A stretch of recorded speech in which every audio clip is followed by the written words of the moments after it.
Tua, mene.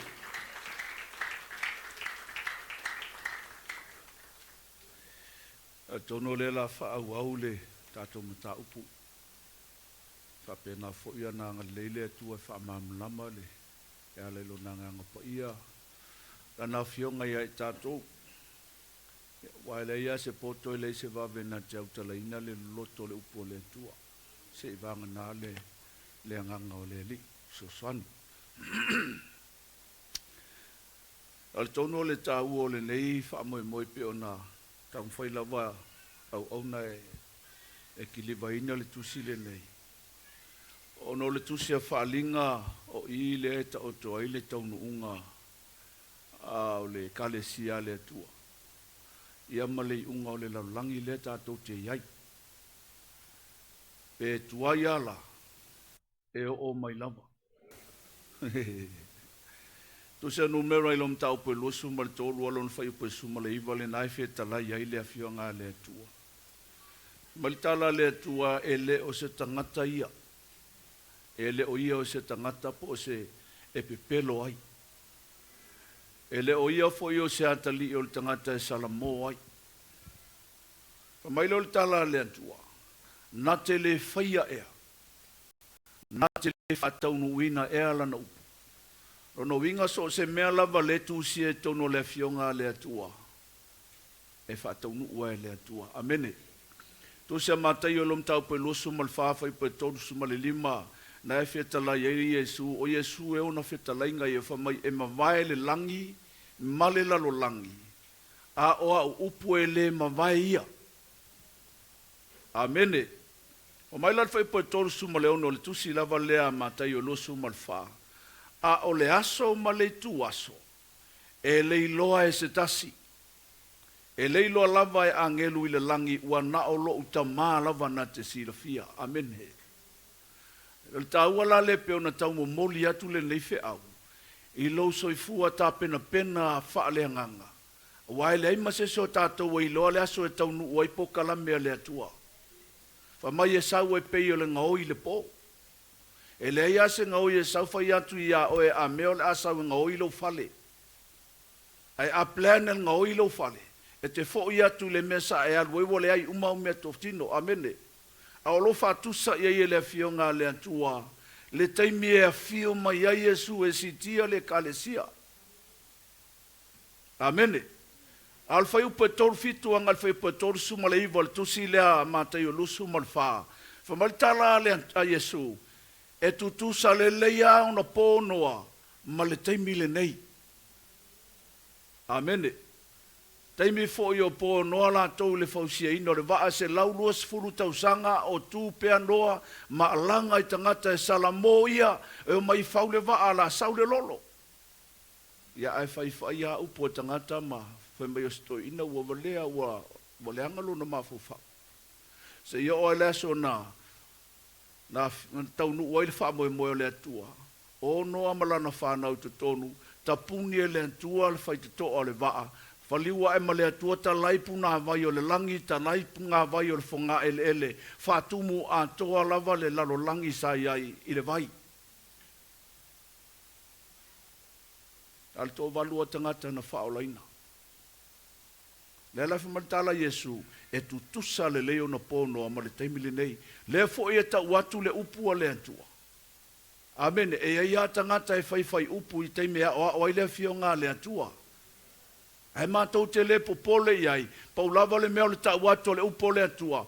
Whai lau whai unga pe te fia whalongo i le upu le atua pele ai. Amen. Halleluiah. Famalitu se luka lom tau pe lusu martasi fai pe torsu ma le lima a wa peio se mai lei o na o mai ie o no nofo le lalolagi ma le fonga ele le nei le aso le atua. Famai peio se mai lei. Ele aia ma se mea ola se tulou na te iloa le mai lei le te tau na pawali mele titila ia o penu ia te tonu. Fato ai loa ina ua masangi irunga, Halleluiah. E fa pena le aso le atua le masesi na te iloa. Le fatusa le upo le atua o le mai lei, amene. Tai peio se mai lei.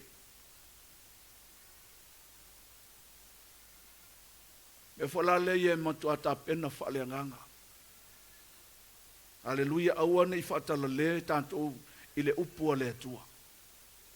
Ono le fionga le atua le ua umana whata oto umae le atua le me o iai le lalolagi le nei tātou te iai. Halleluiah. Le sa tātou whaalongolongo i le whasoloina mai. Amene, manatua meia le la talanoa ai. E tupu me le walu le sitianga, le peon whailore sunga ya Pastor Sepi. E le leia launa e alu le sitianga. Nai lolo whaatali taimi o poponga. Amene. Ta ilo pe mawhaina e sao ilo le whaavau taimi. Amene. Halleluiah. Leanga o aso ia whamai e sola le lava ai le toa le la anga i mai. O ai le tangata fia toa, o le tangata fia malosi, o le tangata fia poto i le laulangi le nei. A o mai aso ia whamai e sola tele noa. Amene. Se tulou. A le aso foi le whamai e o mai ai le toto i le whaangutu o le solfanua. Amene. Le loloto, le talanoa i le loloto le toto. La lofia ai le teimi leo to sao le atua. E ala no mātou tau mwhai e tau atu le upu lea le kalesi. Ma tātou foi o elo whaanongolongo mai. E te soifua ma e ola i le lalolangi le nei. E te iloa iai le iunga o mea ia tātou te iai. Amene. E laua e whalongo i le taimina a o le i te talaina le whailonga le nei. Le anu whailo te mai asepi. Na Filemu le langi. Amene. Na aro na Filemu le langi. Halleluiah. Ona e le whaingo fia le taimilea. Le whaingo fia i li ngā puia la so o mai le lau tala no ai. Amene. O lea nga ia i luma le tō sao le atua lono winga. O lea nga i luma. Amene. Le peo na tātou iloa i le wharinga le nai FITU. Ia mei e pentaloa le tamai asepi. Halleluiah. Na MUAMUA ave ese le atua. Le se lau fast full mal whao tangata Israelu. O e na whailonga ina. Lono winga e sfululua afe mai le tu a inga o Israelu. Sfululua. Amene. A o le fai upo e iwa nga i le fai upo e se fulu ma le FITU. Amene. Le nā laulo talanoa mai ai nā i tangata o le lalolagi o lanu mangangana o a inga manu. Amene. Le lafa toa fia mai lo tātou tangata onu ese o e na tutoi le teimile nā ele i le sitianga. Amene. Au tangata ia whamai na o mai tutonu o popua ngā tele. La tutu i luma o le nofo ali o le tamai mamoe, ofu i ofu sisina ma latou laupama ma vivi i le atua aisea ina ua latou sao atu. Le whamai li tala Ioane whamai e le mawhai tau lia lo latou tō tele, lono winga e le mawhai o na whai tau lea o whai o tangata. Ina ua uma o na aliani mai tangata ia na wha o laina i le taimi o popua ngā. Na umaloa la le vainga lea o na tatala lo lela o le faamaufaailoga lona FITU. Amene. Le lai whamai na tatala loa o na vaia lo leo Agelu e to FITU o lo tutu mapu e FITU o la sauni e ili. Amene.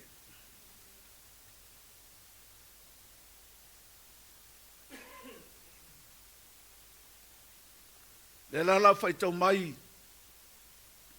Amene le fai upo e FITU. Amene. O le TUSI le FAAALIGA i lom tau po e valu.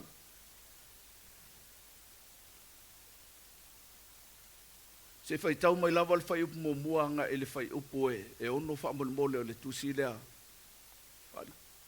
O te talaina fo i erita mai mamoe o lona FITU faamaufaailoga. Ona lolongo i le o i le langi pe a tole vai luanga le mua o le tuaso e tasi.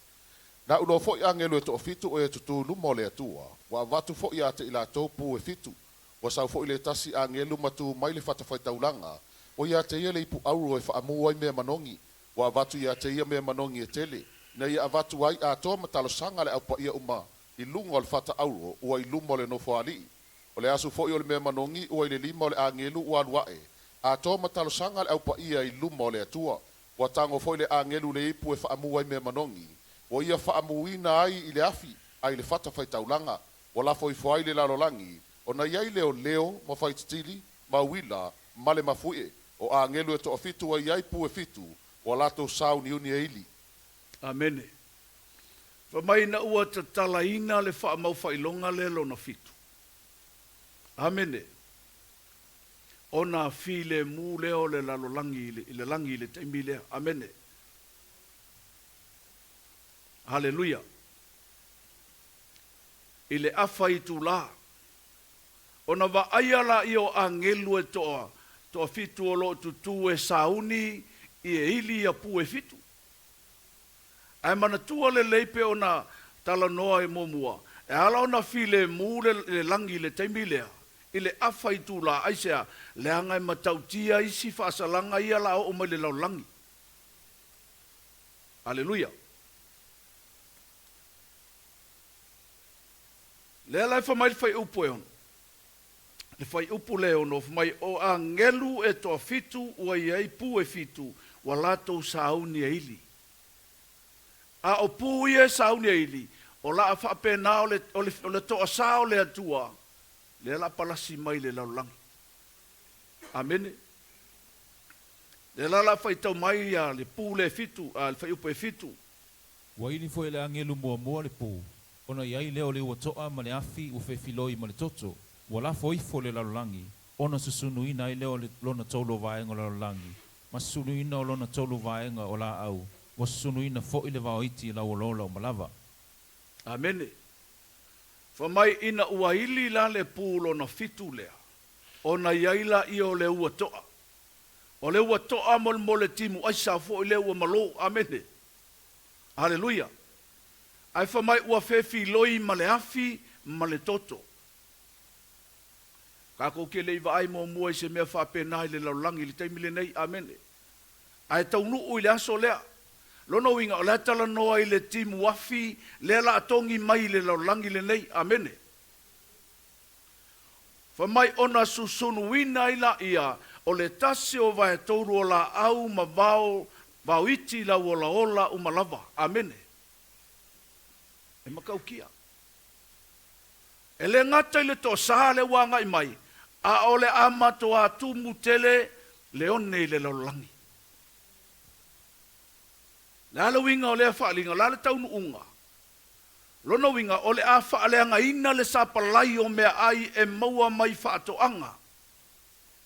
A faaina tuai ma me ola uma e faalango langolo lato tausinga I la au ma le vau. Ma mate uma. Halleluiah. E matautia mea ngai mai. Halleluiah. O le tātou te tala noa I le mea lasau. O le mele I o mai. A o lasau whai le tangata na e te lua so whai. O lasau mea I e tala noa I le TUSI.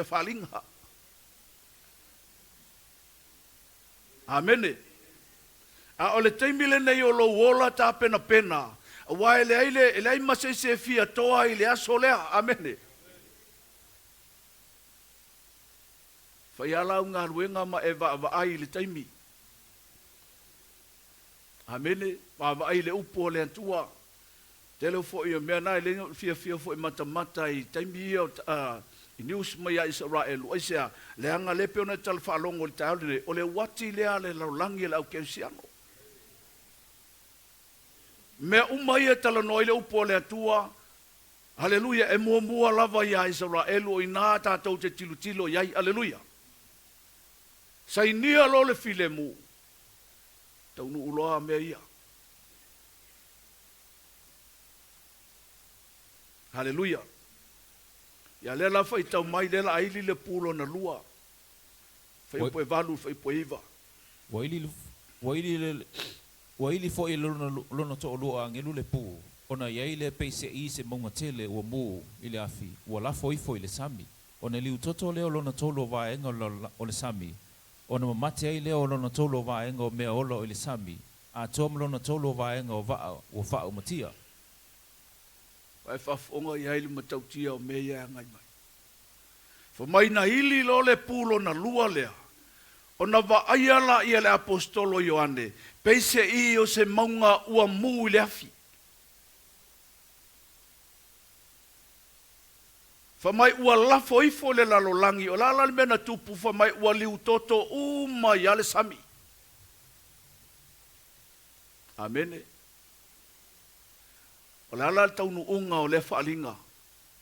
Ina ua ili le pulo na lua lea. Fa mai ua mamate uma le tasi o vai tolu o ia. Ma meola uma o le sami.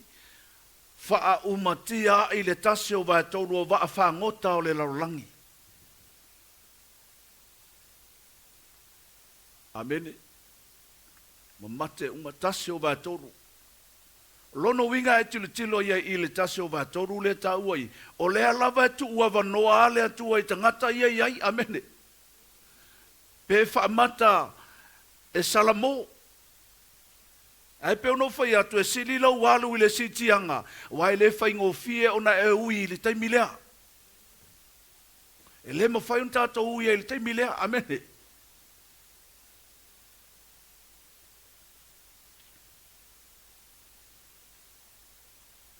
Ia le la haili le pu e lona tolu. Whai upo e sfuru anga whai upo e sumaltasi whaamulmole. Waili fo ilona tolu a Agelu le pu. Ona pa ua ilea na ile langi o le FITU tele. Ua mu e pei o se sulu. Ma ua pa ua ifo ilona tolu o vaenga o le vaitafe. A toa mapuna o vai. Ua ingoa le FITU o le o ona. Ona fa ona ina ilea o lona tolu o vaenga o vai. Ua oti fo itangata e to tele le vai. Ina ua fa ona ina. Amene. Fa mai ina ua ili le pu le lona tolu. Amene. Fa mai ona va aia leo le FITU tele ua pa u mai le langi ma ua peise la mepa, peise afi ua mumu, amene. Ua pa u lai lunga o le, fa mai o le tase o vai tolu o vai tafe a toa ma puna o vai. A o le ingol FITU le na palasi mai le langi, amene. O le o ona. Vai se FITU fape. Wa faa o ona o mai le vai tafe. E o alai vai puna fo ie manatua o le vai e sau mai fea. Sau mai vai tafe vai e tātou te feinu ai. Halleluiah. O la le taunu unga o le FAAALIGA. O le taunu unga la le ai se vai, le ai ma se vai tau mafa. A whaina le ngā o singa o mea ai aisea. Wa fo e mo mia le vai. A whaina le whewa I o ta vale, aleluia, wa tupu mei ala I ka vale lalolagi, aleluia. Ma fua isa, ele se ta vale whea lua ele se vai. Ma mai ma whioti ai tangata I to tele. Aleluia. Aisa, wa o ona uma vai tafe, e o oi vai inu, wa faa o ona ina, amene. Halleluiah, matautia meia ngai mai le kalesia.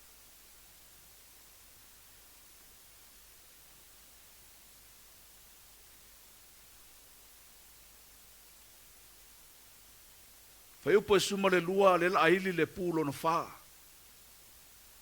Waili fo ilona to fao a Agelu le pu.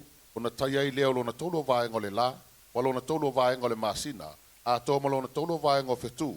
Ina ia faa pauli o lingia. O lona tai tolu o lato vaenga. Ele I malamalama fo I o lona tolu o vaenga o le ao. Ua faa pea fo I ma le po. Na o iloa, ma o faa longo le aeto ua lele le tauloto inga o le langi. Ua faa pea mai ma le leo tele. Awe I e ono nofo le lalolagi. Ona o isi ili ngā pua a Agelu e to tolu o le ailia mai. Amene. Mai ina waili le pule lona fa. Ona va aia le apostolo fa mai ua taia vaenga taitasi va tolu o le la. Tasi o va tolu o le masina, tasi o va tolu o FITU. Ona fa pongi sa ina I leo le taitasi o va tolu o vaenga o le poma le au. Amene. Halleluiah, lono winga ua matua fa poli ulingia le lalolagi le taimilea. Halleluiah. Ua pongi sa.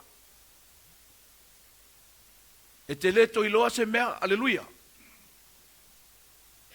Al fai upu le suma le tolu na pe ona fai tauina. Fa mai na va aia la ia le au na le atua, ua lele le angelu i tautolo inga o le langi, e lele mawhata yo, amene. Mai awe, ie ono nofo i le lalolagi, ona oisi di ngā pue tolu o le ailia mai, lono winga, o laia ngai lunga le to sao le atua. Le mafuanga nei leina e ma whata yo le angelu le aisia, manatu i tangata o le lalolagi le tutoe.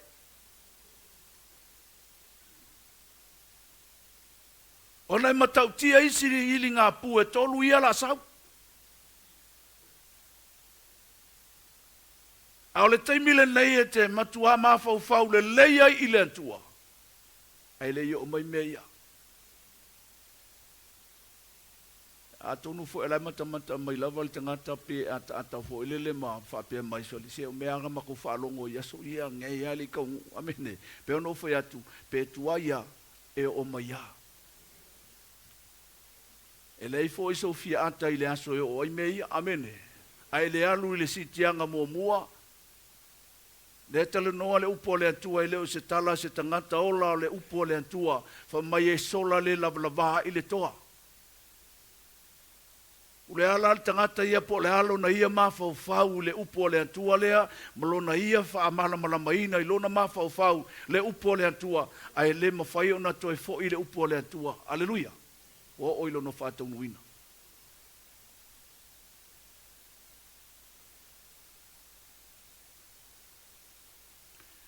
Tu se whalinga i lom tau po iwa. Lela whai tau mai whai upu MUAMUA ngai whai po sumalilua. Halleluiah. Lela aili le pulo na lima. Ele leia na e whalongo mai le upo le atua le whai tau atu. Waili fo ilona to lima o angelu le pū. Ona iloa i leo le FITU o pa u mai le langi. I le lalolagi. Wa tu ina atu fo ia te ia le ki o le toe le ngata. Wa tatala fo ia le leo o le toe le ngata. Ona alwa e leo ia te o le asu. Ai le toe pei o le asu o le tele. O wha apo ringi ai le la. Ma le langi. Ona o le asu o le tō. Amene. Famai ina wahili le pū le lona lima. Ona wa aiala i o le FITU tele. Ua pa u mai le langi le lalolagi. Ua tu ina atu ia te ia le ki o le toe le ngata. Amene. A o le FITU le palasi mai le langi le lalolagi. E le se FITU, Halleluiah. O le tala noa i le ki Apollo. Le ra fai tau mai le tusa i saia e su faa. Fai pa su tasi su lima e faa manino ai me lea. O i foi tātou te iloa ai. E kontroe le atua me uma. E o ai le li o le lalolagi e kontroe le atua. I le taimi leo le tosa. Isaia su fafa i pa su tasi su lima. Wa fa'ao oifo i se oni lo fa'alialia ma le leo o au nā peli. Wa folasia ilo i lalo i ate oe. Wa faifo i anufe mou i afu. Oi ua whaapea ona pau mai le langi o oe le ua popula le atali o le taiao ua taia oe i lalo le ele o oe sa whaato i lalo ina nu ese o oe fo isa e whaapea i fo i lau loto o te alua i le langi o te sitia i lunga lo no FAAALIGA i a siri fetua le atua o te nofa fo i le maunga o le whaapotonga i le tu i mātu o te alua i lunga o mea maululunga i lunga e o ao ma te tutusa ma le sisiri ese a ua aveina i fo oe i se oli i tu lae lua. Amene. O le FITU le palasi mai le langi. O le ki Apollo.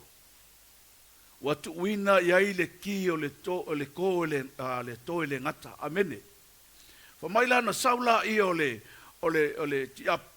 amene. Wa ia tatala ina ai le to le ngata. Fa mai le taimina ua tatala ai le to le ngata. O na alua ela i o le asu tele pei o se asu o se umu.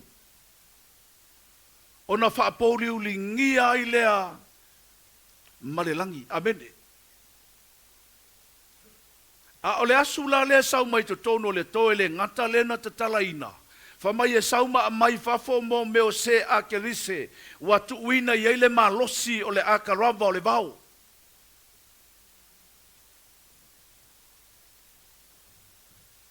Amene.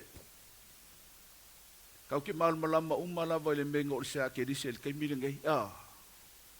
Ai ese lar se ake rise lea.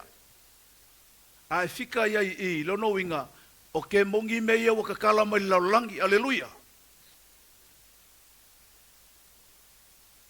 Awa ave iai le malose o le akarava o le vao I se ake rise ia. Amene. O le whatonunga la lea na ave se ake rise nei o mai e whai. Amene. E la whai tau mai whai pasu tolu suiva. Te whai tau mai lava le. Te whai tau mai lava le a fo le whai mumu. Whai pasu fulua whamulmoli. O mawai atu le au e tasi whaauta, wa totoe au e lua e mulmuriane I le o mai. Amene. Halleluiah. Taupule fia. Eiva.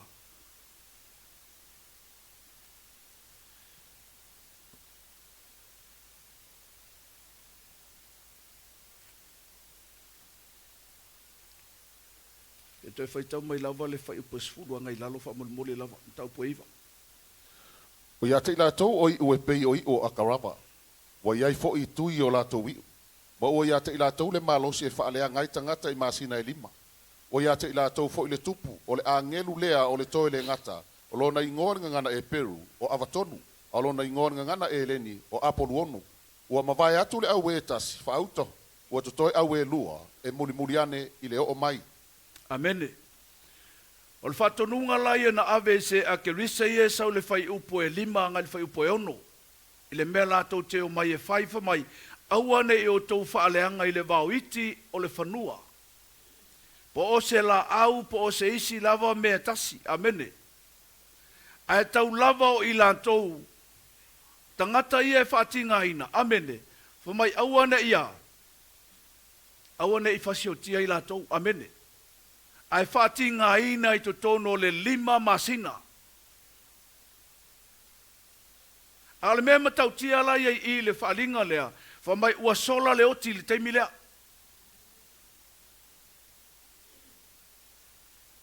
Nala wingo le tala ua sola le oti. Wa fiu tangata e fia oti. Ua leise oti. A oti ngai e tawhifili ma le tangata I to tono le lima masina. Fa mai e peo le tangata fo ilele ua tia le akaraba. Amene. Wala lava lar whainga e whai al tangata I fia oti el teimilea, e leto e oti. E tano fo ia e se whangai o e ke leko e oki. E tango I se anga e se po se nei fia tau whai e whasi oti o e tele oti. Pa wala leo le meo lua ta whili mati ngai e tutono o le lima masina. Po ti tia afal tau sanga, Wai vai e makaukia o mea ngai mai. Halleluiah. O le mea matautia lea o le se oti wa fiu tangata I fia oti e le oti. Le whamaritala le tuspaia wa sola le oti. Amene. Au fōlinga la ia wa aia o le se a ke rise lea. O se a ke rise ia le la tala no mai el whai upo e fitu. A ngai whai upo sfumartasi au na le tātou teimi lea la le whai tauina ai. Ai whamai e pei o solo whanua o lātou a. Lātou tino. Mai vain se a ke riso e pesi solo whanua. Amene. Nā saul whai upo e fitu a ngai whai upo sfumartasi a le ta upo e iwa. Whamai o loo o lātou ulu me peinia I pesia I oni pale auro. Amene. Longo inga e whai alako pale auro. Amene. O lātou mata whamai e peo mata o tangata. Fōlinga ia le whaamatala ai. Ia fōlinga o se ake rise ia na waia. O lātou ulu e peo la ulu o whawhine. Se I whapeo wo se la ulu skamalo. A me la ulu o whawhine. Le aitina o le whakusa I aile I fōlinga o a fo I o. Se ake rise ia. Amene. Whamai o lātou nifo e peo nifo le ona. O lato ufi fatafata pe o ni ufi fatafata u amea, amene. O lato apa aufa mai a fele leie palalu.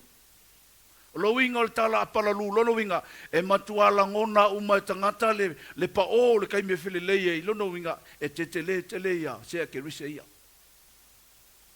Amene. O lato wiu, po o lato siu, fa mai e pei o iu o akaraba. Amene. O se siwa ba se akaraba. E makaukia la se a kerise ia mai a. Ai fa mai o la lato tupu, o le angelu o le toe le ngata. Amene. Rongo winga o sakangi, o ki Apollo, o le ngaka kuai, amene, pele se pulo, ingo umai o kamalea.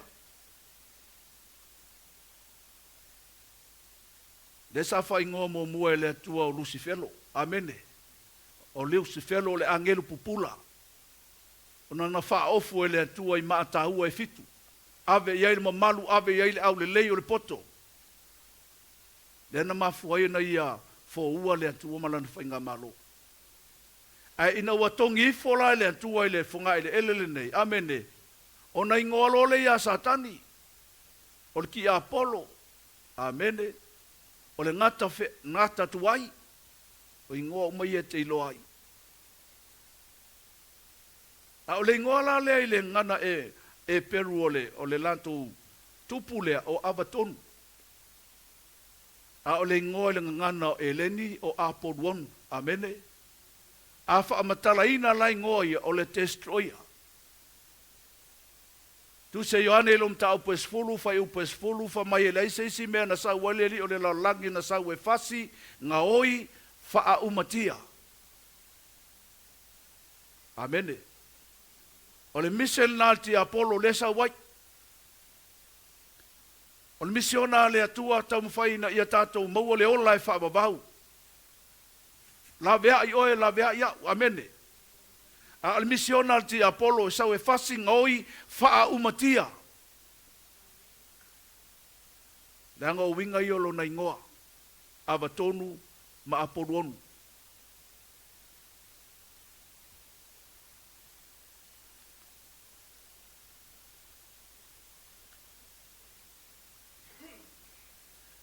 E la ili le pū lona ono, whai o posu tonu suiva. Wa ili fo lona to ono a ngelu le pū. Na o whaalonga ile leo mai nifo e wha o le whata auro o iluma o le atua. Ua whaapea atu ilona to ono a ngelu o iai pū. Tatala ia a ngelu e to wha. O e ua fosfosia le vaita whetele o i whirate. O na talaina ile o ia a ngelu e to wha o e ua saunia le tu aso. Male aso, male masina, male tausanga. Na ia lato fasiotia lona tonu o vaenga o tangata. O le whaitau au whai o le au tau o e ua ti e sol whanua, e lua mano ua o whaalongo fo i le whaitau au whai o i la tau. E whaapea fo i o na au i loa o sol whanua i le mea na waaia, o e ua ti e ai, o iai ufi Fitiafiafi, ma le kuakini, ma le te io, o unu fo i o sol whanua, e pei o unu o le ona, wa alu atu na i o la tau ngutu le afi, ma le asu, ma le te io, o me... O na umi tele le tātou whaitau ngā tusi lea le la atau mwhai e. Amene. A le ua e whaafonga mai le taimi na Tatala le Faamau na ili ele pulo na ono lea. Wha mai le taimi na ili ele pulo na ono lea. O na langona leo wha mai o mai nifo fata, nifo wha o le fata auro lai lumo le no whaali o le atua. O le fata auro lai lumo le no whaali o le atua, le tala noa i le fata fo i le faamu i me manogi. Amene.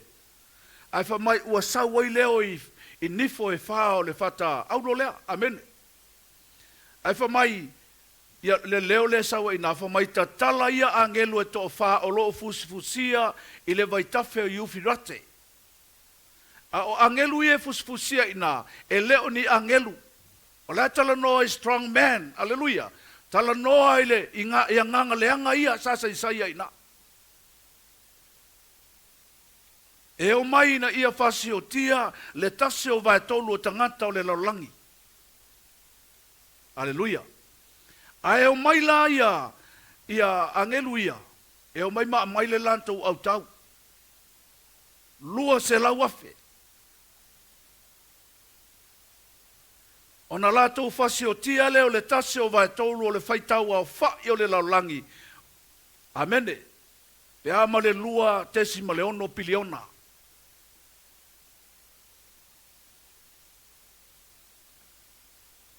Fōlinga lai o le au tau lena le sau whai pe su fitu su iwa. Na haifa mai e titi e mai sol whanua. Whai o lātou ufi Fitiafiafi Uakini ma te yo, amene. Ia a sidi mai an te au polale meo le wakini se e alu ngale langi, amene. Whamai o le afi ma le te yo. O le te yo la. Halleluiah, o le afi. Al kama vole le kai peia se laba. Halleluiah, le laba ai mu peia pise ngao. Wai mo le lava ai mu. A o mei na wha o ngā ele au taule, whasioti hai le tase o vai tolu o tangata.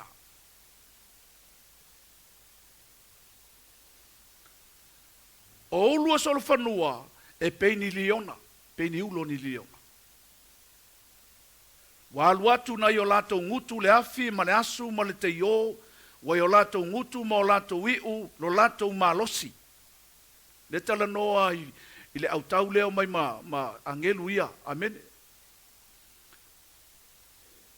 Whamai o lato wiu, e pei o ngata e whai o lato ulu.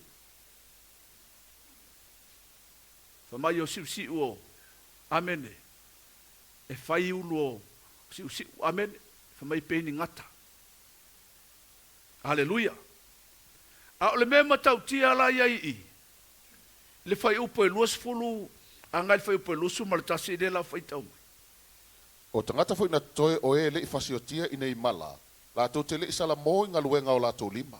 O lo la tau wifo i te moni ma tupua auro, ma a rio, ma apa me mea, ma maa, ma la au, o mea ia i le mawhaia o na waa ai, pe whaalongo, pe savavali, la tau te le isala mo fo i o la tau fasio tangata, ma la tau tonga fiti whaatau la itu, ma la tau whai taanga, ma lo la tau ngaoi. Tau si lala ia il makau kia o loko kangaka. Amene. E ti ngāna wa ai ni matautia o le tō sāo le taimilea o le atua. A e le li liu alo tō tangata. Waki le ai o ngā malola kou loko. Amene. Halleluiah. Wati le ai o na lato whaia lato ngā luenga masani ai o lato lima. O le ifo i te moni, ifo i tupua, Fasi o ti tangata, o le whaita anga ma le mulilua, aleluia, ola i leo langa whai vai wha taula itu, amene. Mana ngā oi.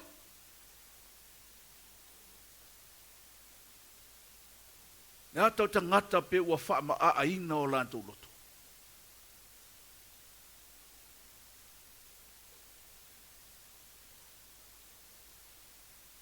Hapeta ita aiara Salomo i ima. Fa vai ai loto a. Halleluiah. Amen. Ai fa mai wa ti li ai ona fa ma a o la to loto.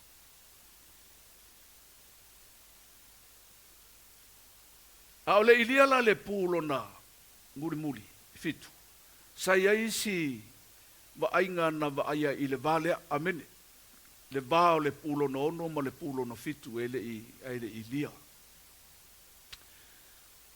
Ela le in mataupu sfulu ma mataupu sumaltasi ona ele se taimi e faitau e umi le faitau ngā tusi. Ale lau tau fai e whaamatala atu. Amen.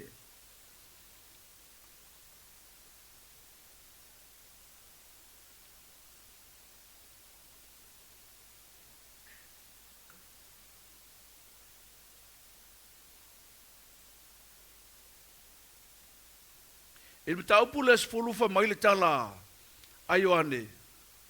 Ina ua mai ala le lingo le pulo nono. Ona ia inoa leo le angelu malosi ua ofu i le au. Awa ilo na ulu le nuanua.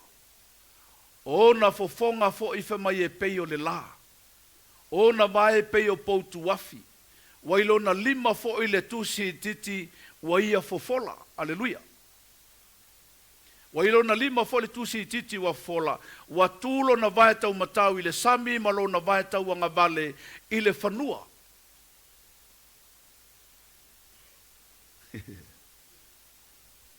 kia a.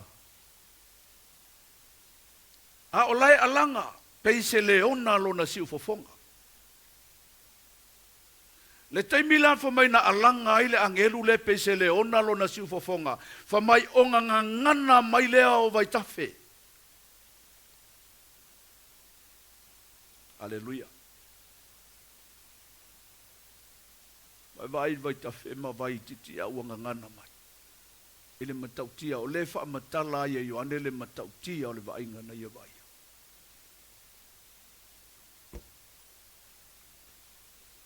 Amene.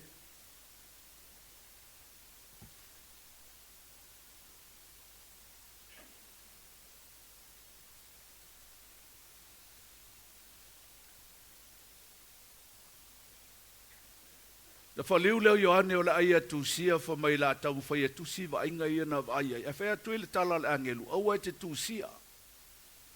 Ai na ona e tango e faamaufaailoga. Wa si'io na lima i le langi ma ua tautō i le solofanua. A lelo soifua e faavavau lava. O lena faia le langi ma mea uma o iai, ma le fanua ma mea uma o iai, ma le sami ma mea uma o iai. Amene. Tala lea na aiai Ioane le mena le taimina wala au ele angelu le langi. O le wala au i le atua. Fa mai le tala le angelu le ele to iai ni aso.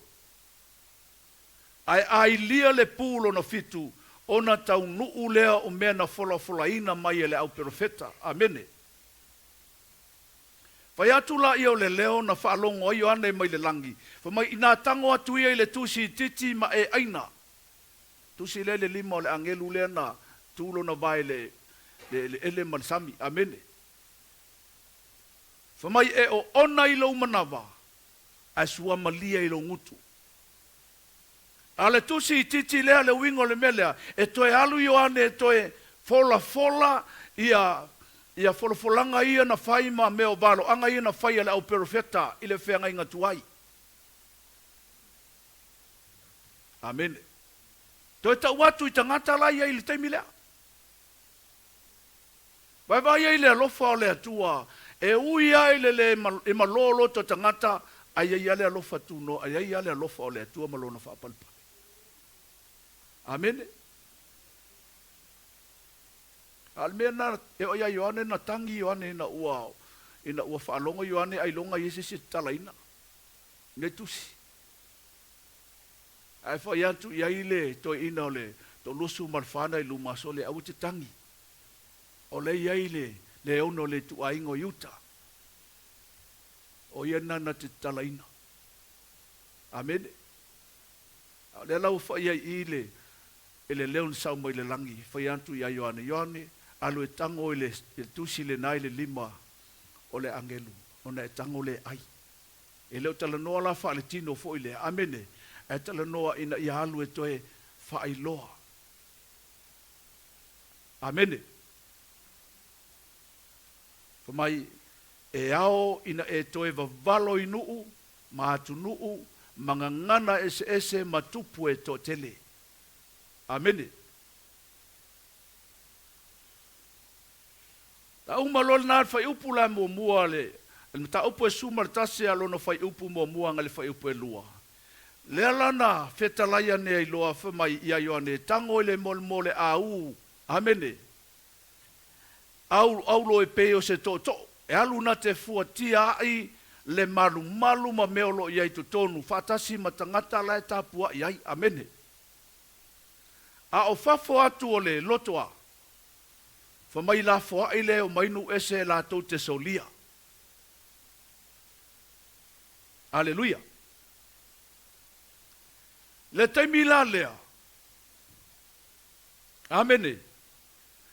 Nao mai ai loa le whainga ma loa satani. Ma le manu fe ai. No nofo i to tono i Jerusalema. Le ai paia. Faatua i nāman faatangata ale manu fe ai le leono nono. Halleluiah. E to tonu o le tolu ma le afa tausanga lono winga e fast fulu lua masina. A ole loto a le fa mai tu la foi. La tala noa ya Israelu. Le te milina na o mai lo tangata ya nu ese malato solia lo Israel. Fatinga ina. Ole si fa matalanga na ye fa mai na lato soli fa le mingau. Amen. Ito tonu ole tonu ma le afa tausanga. Ya fatu ole tonu Yerusalem le no paia. Fainga malo sa tani le temile. Amen. Fatu e mal manu fe ai le fata ngata. Ona race lole le tua. Ya na mori mau e to lua. Le ta ua e le tuse Sakaria o la au olive lua. Amen. Tuse Sakaria lum tau poe fa. Fatula i mai lo le tua le temile na. Ana mori mau e to lua na sau tu se falinga lava le tau pe sutasi fa pe to lua nga sumar fa amene la le fe tawina ono le taimi e o mai e to e fa pena ona to e vavalo i to no le se lau lua a fe lua se lau ono se fulu aso to e ta fa pena to e folo fola ile upo le tua o le matau tia lao o fo le leo o mori mau e to lua fa mai la te fa le anga ina tangata ile afi e alu atu i o la ngutu. Amene. Wa ave fo ia i le tua ia te ila ua le pule ta ofi ai le timu, ma faali utoto ai le vai, e tai ai fo ile lalolagi mala e pule ala ua pe taifia. Halleluiah. Amene. Na umalo le tolu le selau afe lua selau ono se fulu aso i na fai ele langa luenga. Fa mai ona toe si i ane lea ele manu fe ai i a te ila ua le taua.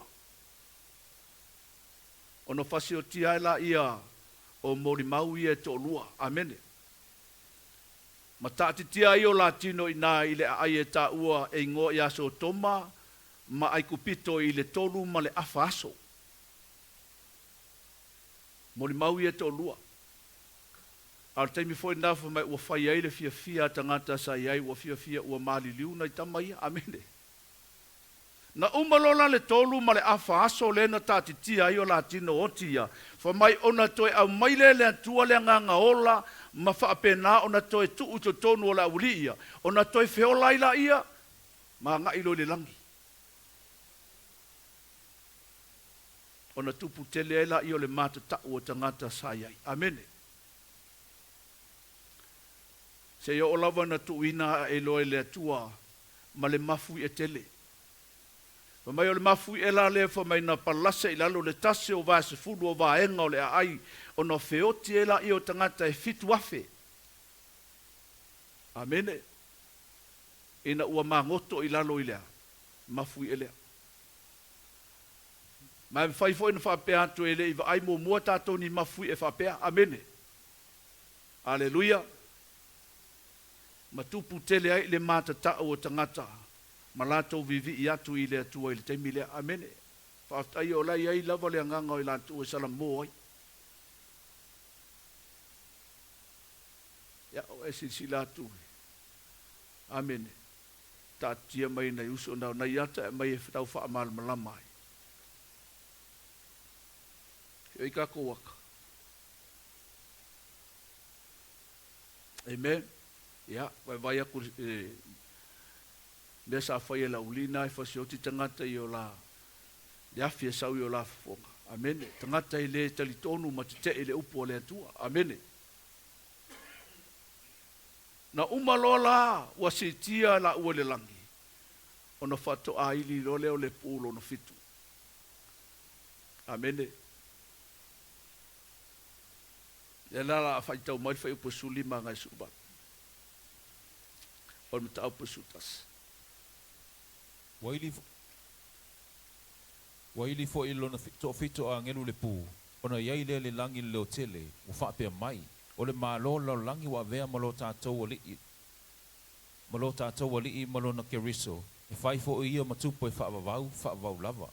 O toi ina fo i to loa furu mana to wha. O ena nofo i o la tō nofo ali i lumo le atua. O la tō whaapa u. Ma i fo i le atua. O whaapea atu, le ali ie, le atu ai.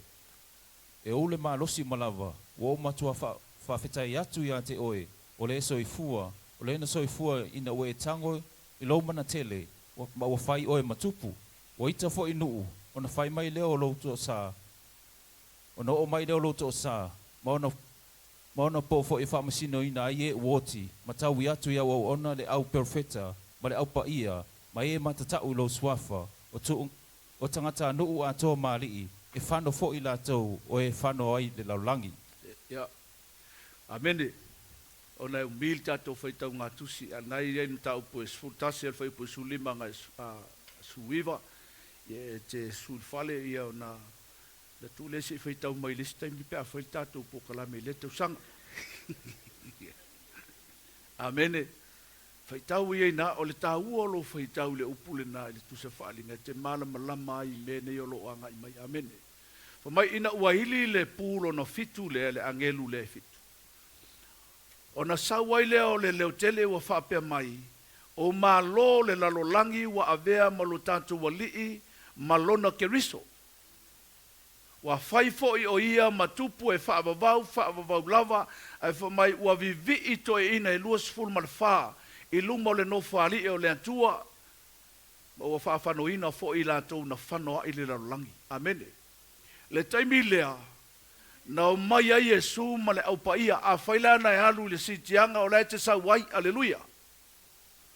O na o mai la ia whamai, o na wha umatia la ia Yesu, i le pelu e sau ilo na ngutu. Tangata ia e o mai la o makuaki ngā inga isa la elu le whainga ngu ese. O le pelu la na sau mai le fofonga o Yesu, na wha umatia ai tangata o nu ese ia, na lato fasiotia, na lato whaatinga ina ia le nuu o le atua. Amene. A o le pelu le sau le ngutu o Yesu, e le o se pelu le tala noa i le upu. Mana tua le whengainga, tuai le tusia kenese na ona whetalaia o le atua iai mea, Halleluiah. Whapenale me na whaia Yesu le teimi lea. O na puerola ia o le manu ai malana vaenga kongi seoli. Ai pue ia satani po le taitai au loka loi to tonu o le to e le ngata. Mana tua seoli e lua o na vaenga. O seoli ma le to e le ngata. O seoli la ia le afi ma le ke yo. A o le toe le ngata tai peo se fale pui pui, o lae loka i nā satani, mo le afe tausanga. A e no fotupu ai loa Yesu ma le au paia i taimile nā, i to tonu i Jerusalema, a whaila o lae na e halua sitianga, o lae te ia i nā. Amene. Ia lela tātou whaia le upu wharea newspaper e whaia pea. E la sumarisunga e pasta mosa e wha au tātou so onga, tātou mta upulea. Amene.